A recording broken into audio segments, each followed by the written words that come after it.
Assalamualaikum warahmatullahi wabarakatuh. Perkenalkan, nama saya Putra Hayu dari kelas SE 2E.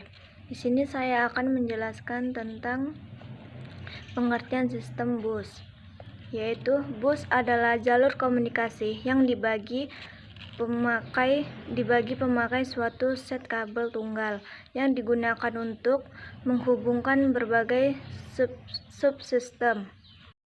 Yaitu sistem bus adalah penghubung bagi keseluruhan komponen komputer dalam menjalankan tugasnya. Yang kedua, transfer data antar komponen komputer sangatlah mendominasikan kerja suatu komputer. Data atau program yang tersimpan dalam memori dapat diakses dan dieksekusi CPU melalui perantaran bus. Dan begitupun ada cara kerja sistem bus. Yang pertama, pada sistem komputer yang lebih maju, arsitekturnya komputer akan lebih kompleks, sehingga untuk meningkatkan performa digunakan beberapa buah bus. Yang kedua, tiap bus merupakan jalur data antara beberapa device yang berbeda. Dengan cara ini, RAM prosesor, GPU atau VGA AGP dihubungkan oleh bus utama berkecepatan tinggi. Yang ketiga, sementara perangkat lain yang lebih lambat dihubungkan oleh bus yang berkecepatan lebih rendah yang terhubung dengan bus lain yang lebih cepat sampai ke bus utama. Dan jenis-jenis bus. Yang pertama, dedicated bus yang khususnya menyalurkan data tertentu. Contohnya, paket data saja atau alamat saja. Yang kedua, multiplexed bus yang dilalui informasi yang berbeda baik data, alamat, dan sinyal kontrol dengan metode multiplex data.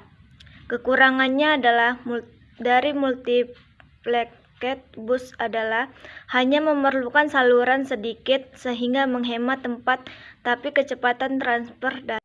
Struktur bus. Sebuah bus sistem terdiri dari 50 hingga 100 saluran yang terpisah. Fungsi saluran bus dapat diklasifikasikan menjadi 3 kelompok, yaitu saluran data, saluran alamat, dan saluran kontrol. Yang pertama, saluran data.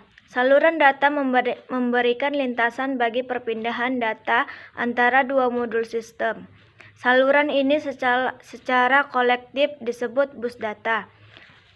Pada umumnya, bus data terdiri dari 8, 16, 32 saluran. Jumlah saluran diartikan dengan lebar bus data. Begitupun lebar busnya data merupakan faktor penting dalam menentukan kinerja sistem secara keseluruhan. Yang kedua, saluran alamat. Saluran alamat digunakan untuk menandakan sumber atau tujuan data pada bus data. Misalnya, bila CPU akan membaca sebuah word yang digunakan dari memori, maka CPU akan menaruh alamat word yang dimaksud pada saluran alamat. Lebar bus alamat akan menentukan kapasitas memori maksimum sistem. Yang ketiga, saluran kontrol. Karena data dan saluran alamat dipakai bersama oleh seluruh komponen, saluran kontrol digunakan untuk mengontrol akses ke saluran alamat dan pengguna data dan saluran alamat. Sinyal kontrol melakukan transmisi baik perintah maupun informasi. Pewaktuan antara modul-modul sistem. Pada umumnya, saluran kontrol meliputi memory read atau I/O read, transfer ACK, bus request, bus grant, interrupt, request interrupt, ACK, clock reset. Dan contoh-contoh bus, yaitu bus yang pertama, bus ISA.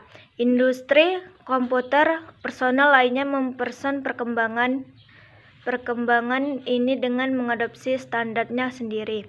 Keuntungannya adalah bahwa pendekatan ini tetap mempertahankan kapasitasnya dengan mesin-mesin atau kartu-kartu yang ada.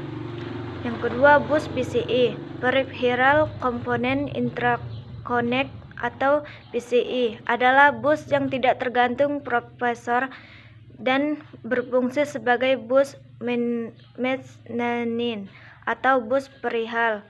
Standar PCI adalah 64 saluran data pada kecepatan 33 MHz, lalu transfer data 263 MB per detik atau 2,112 Gbps.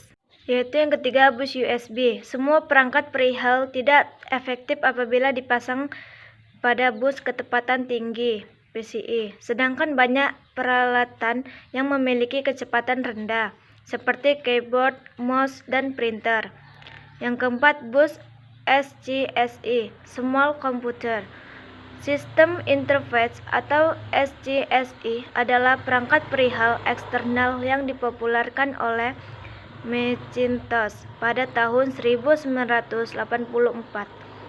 SCSI merupakan interface standar untuk device CD-ROM. SCSI menggunakan interface paralel dengan 8,16 atau 32 saluran data.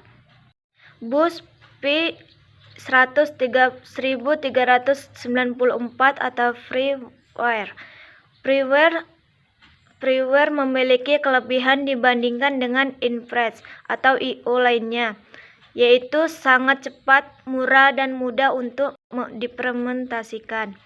Pada kenyataan, tidak hanya populer pada sistem komputer. Kelebihan lain adalah pengguna transmisi serial sehingga tidak memerlukan banyak kabel. Sekian penjelasan dari saya. Pengertian sistem bus, yaitu mata kuliah Organisasi dan Arsitektur Komputer.